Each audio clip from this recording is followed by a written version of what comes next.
Bonjour à toutes et à tous. Aujourd'hui, nous allons explorer un mécanisme de communication subtil, mais profondément révélateur, que nous avons presque tous utilisé à un moment ou à un autre. Un thérapeute a récemment attiré mon attention sur ce point, et son importance est telle que je me devais de le partager avec vous. Écoutez attentivement. Imaginez-vous en train de dire l'une de ces phrases. « Chérie, tu ne trouves pas que les matins seraient tellement plus simples si on garait la voiture avec le siège enfant dans le garage ?» Ou bien, en parlant d'une couleur de peinture, « Oh, j'adore cette couleur. Tu te souviens, elle n'était pas magnifique dans ce restaurant que tu aimes tant ?» Ou encore, vous êtes assis devant la télévision et une publicité pour un nouvel appareil électroménager apparaît. Vous lancez alors « Waouh, cet appareil a l'air vraiment intéressant. Ça pourrait être utile, non ?» Peut-être en voyant un pull dans une vitrine, « Oh là là, j'adore ce pull. Ça fait un moment que j'en cherche un comme ça. Je crois qu'ils l'ont dans cette boutique là-bas. » Ou lors de l'organisation d'un grand dîner de famille. Tu ne penses pas qu'un repas participatif, où chacun amène quelque chose, serait une bonne façon d'économiser un peu d'argent? Et enfin, cet exemple, plus complexe, je sais, tous ces nouveaux cartons qui sont arrivés sont une nuisance. Mais l'artisan a tout descendu aujourd'hui. Ça ne lui a pris qu'une petite seconde. Est-ce que ce n'est pas beaucoup mieux comme ça? Quel est le point commun entre toutes ces situations? C'est le sous-entendu. L'insinuation. Vous n'exprimez pas votre demande directement. Vous ne dites pas « Pourrions-nous s'il te plaît garer la voiture avec le siège enfant dans le garage pour que nous soyons plus rapides le matin ?» Vous ne dites pas « Je voudrais repeindre le salon en rouge ». Vous ne dites pas « Nous devons acheter ce nouvel appareil parce que l'ancien ne fonctionne plus bien ». Ou simplement « Je veux ce pull ».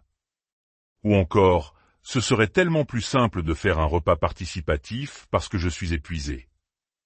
Et surtout pas « J'ai besoin d'aide avec les cartons, je ne peux pas les soulever tout seul ». Non. À la place, vous utilisez des détours. Vous suggérez.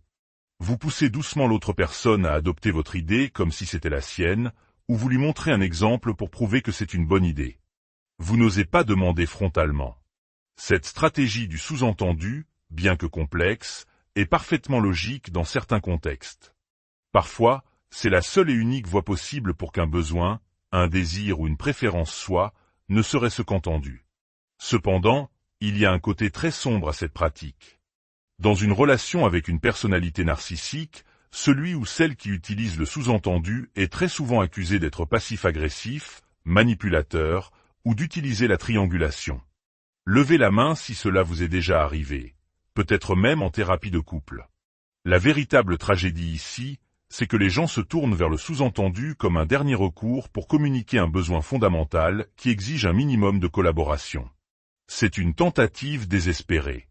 Mais si le thérapeute, ou n'importe quel autre soutien extérieur, ne comprend pas la dynamique des relations narcissiques et de l'abus psychologique qui en découle, il est très fréquent qu'il se trompe de cible. Il verra la personne qui fait des sous-entendus comme étant le problème, et non la personne qui, systématiquement, humilie, ignore ou punit les besoins, les demandes et les désirs de l'autre. Soyons clairs, dans la vie d'adulte, nous savons tous que ce n'est pas parce que nous exprimons un besoin qu'il sera automatiquement satisfait. C'est normal. Mais la capacité à pouvoir exprimer ce besoin en toute sécurité, qu'il soit satisfait ou non, est le fondement même d'une relation saine. Or, cette sécurité est tout simplement inexistante et non autorisée dans une relation narcissique. L'autre problème majeur est que ce comportement, cette habitude de l'insinuation, peut commencer à se généraliser et à déborder en dehors de la relation toxique. Vos amis, votre famille, les personnes saines qui vous entourent peuvent finir par s'enlacer. Surtout s'ils sont du genre à écouter et à répondre à vos besoins si vous les communiquiez directement. Ils pourraient alors vous percevoir, vous qui utilisez le sous-entendu, comme une personne passive, voire manipulatrice. Et c'est une situation dévastatrice, car vous n'agissez pas ainsi par manipulation, mais par instinct de survie.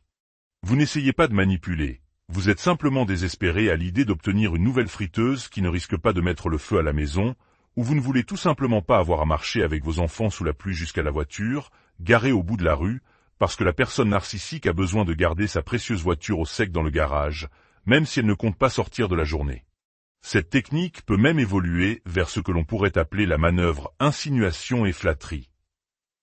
Non seulement vous ne communiquez pas votre besoin directement, mais en plus, vous présentez la chose que vous désirez comme étant bénéfique pour la personne narcissique. Quelque chose qu'elle aimerait, qui la mettrait en valeur ou qui lui faciliterait la vie.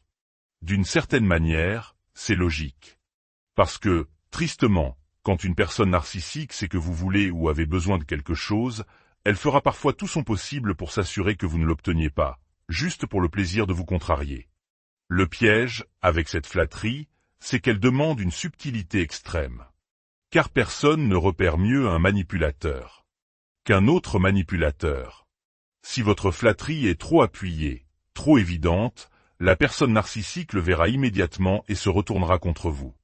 Et pour les observateurs extérieurs, cette combinaison d'insinuation et de flatterie peut vraiment vous faire passer pour le manipulateur de l'histoire. Il faut aussi être conscient du sous-entendu triangulé.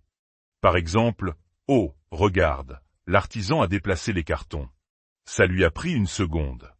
C'est bien plus agréable, non ?» Cette phrase sera presque toujours perçue comme une pique par la personne narcissique. Elle se sentira probablement humiliée, comparée défavorablement à quelqu'un d'autre.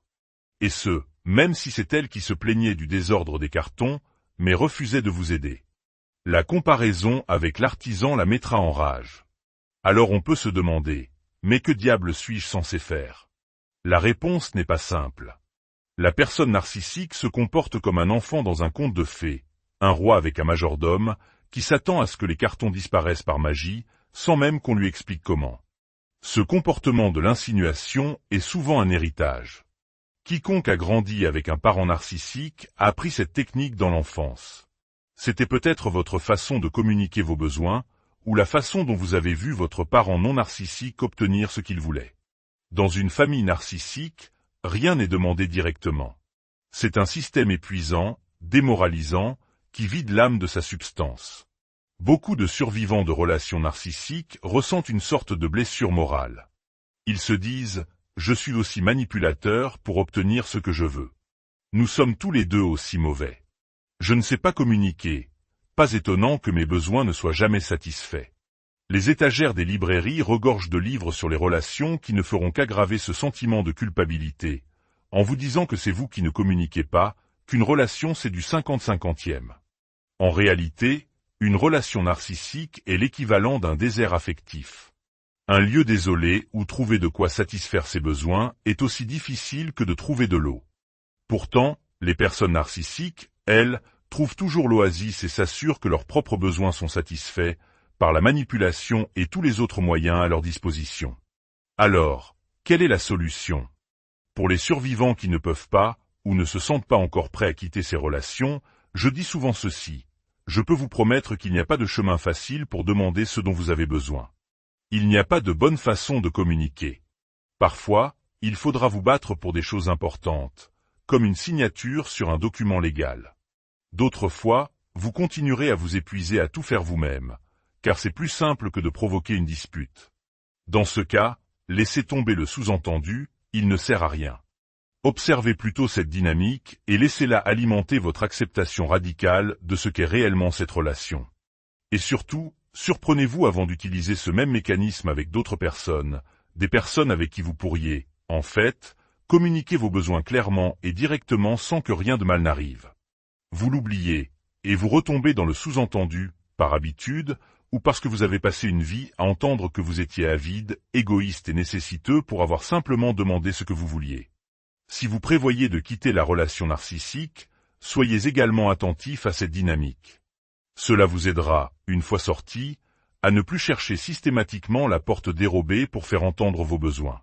Ce mécanisme du sous-entendu peut être tellement ancré en nous, tellement inconscient, que nous ne réalisons même pas que nous le faisons.